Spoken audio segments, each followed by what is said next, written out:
آج آسمان پر اٹھائے جانے کا دن ہے۔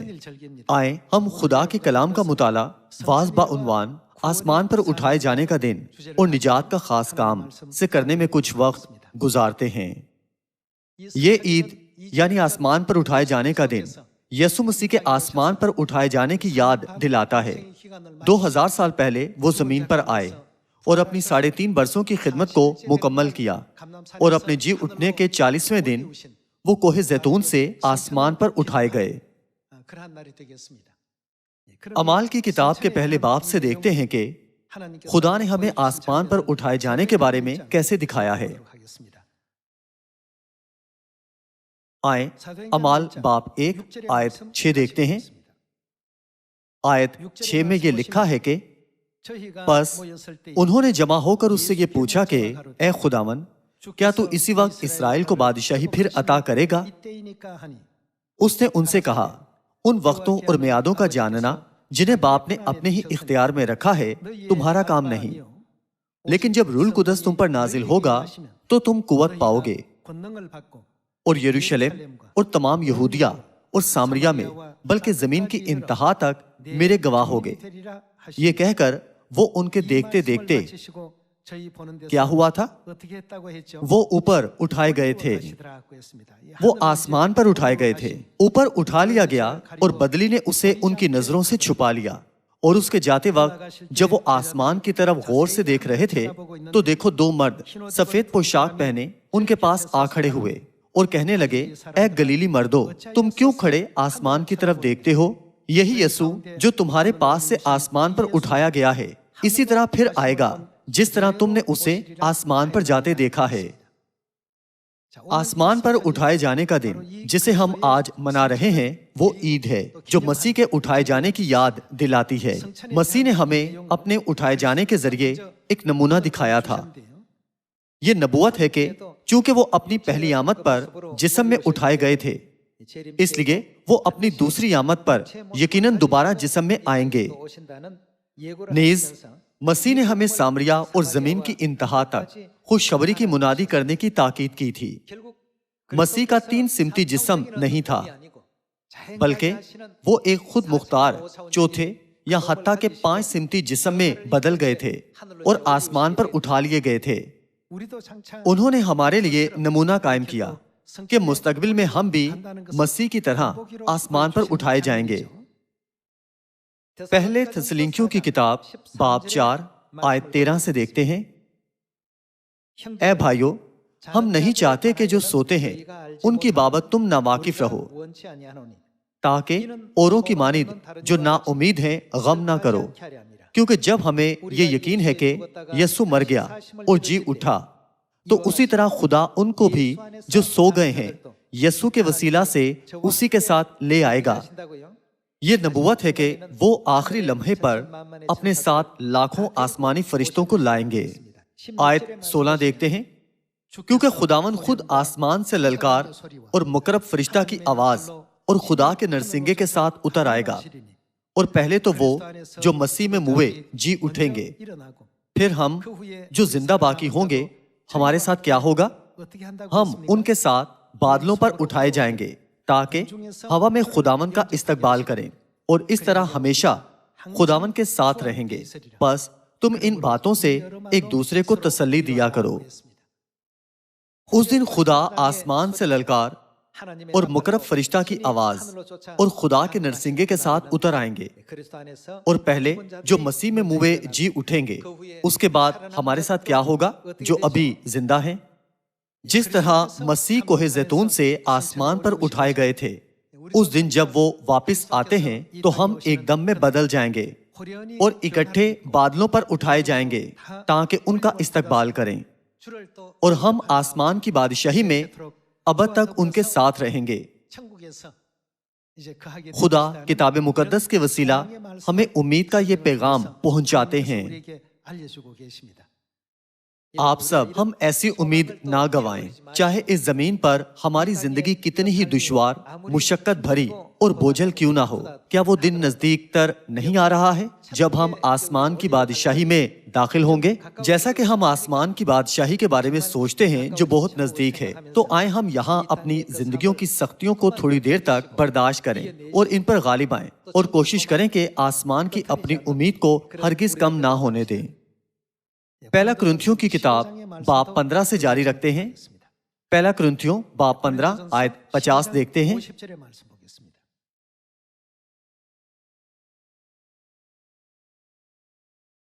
اے بھائیو، میرا مطلب یہ ہے کہ گوشت اور خون خدا کی بادشاہی کے وارث نہیں ہو سکتے اور نہ فنا بقا کی وارث ہو سکتی ہے۔ دیکھو، میں تم سے بھید کی بات کہتا ہوں، ہم سب تو نہیں سوئیں گے مگر سب بدل جائیں گے، اور یہ ایک دم میں، ایک پل میں، پچھلا نرسنگا پھونکتے ہی ہوگا، کیونکہ نرسنگا پھونکا جائے گا اور مردے غیر فانی حالت میں اٹھیں گے اور ہم بدل جائیں گے، کیونکہ ضرور ہے کہ یہ فانی جسم بقا کا جامہ پہنے اور یہ مرنے والا جسم حیات ابدی کا جامہ پہنے، اور جب یہ فانی جسم بقا کا جامہ پہن چکے گا اور یہ مرنے والا جسم حیات ابدی کا جامہ پہن چکے گا تو وہ قول پورا ہوگا جو لکھا ہے کہ موت فتح کا لقمہ ہو گئی۔ اے موت، تیری فتح کہاں رہی؟ اے موت، تیرا ڈنگ کہاں رہا؟ موت کا ڈنگ گناہ ہے اور گناہ کا زور شریعت ہے، مگر خدا کا شکر ہے جو ہمارے خداوند یسوع مسیح کے وسیلہ سے ہم کو فتح بخشتا ہے۔ پس اے میرے عزیز بھائیو، ثابت قدم اور قائم رہو اور خداوند کے کام میں ہمیشہ افزائش کرتے رہو، کیونکہ یہ جانتے ہو کہ تمہاری محنت خداوند میں بے فائدہ نہیں ہے۔ پہلا کرنتھیوں باب 15 اور پہلے تھسلنیکیوں باب 4 کے کلمات جو ہم نے پہلے پڑھے تھے آخرکار ہم پر خدا کی پاک مرضی کو ظاہر کرتے ہیں۔ جس طرح مسیح کوہ زیتون سے آسمان پر اٹھائے گئے تھے، اسی طرح ہم بھی ایک دم میں روحانی بدن میں بدل جائیں گے اور خداوند کے استقبال کے لیے بادلوں پر اٹھائے جائیں گے۔ آخر میں ہم عبدالآباد تک ہمیشہ کی زندگی اور برکات سے لطف اندوز ہوں گے۔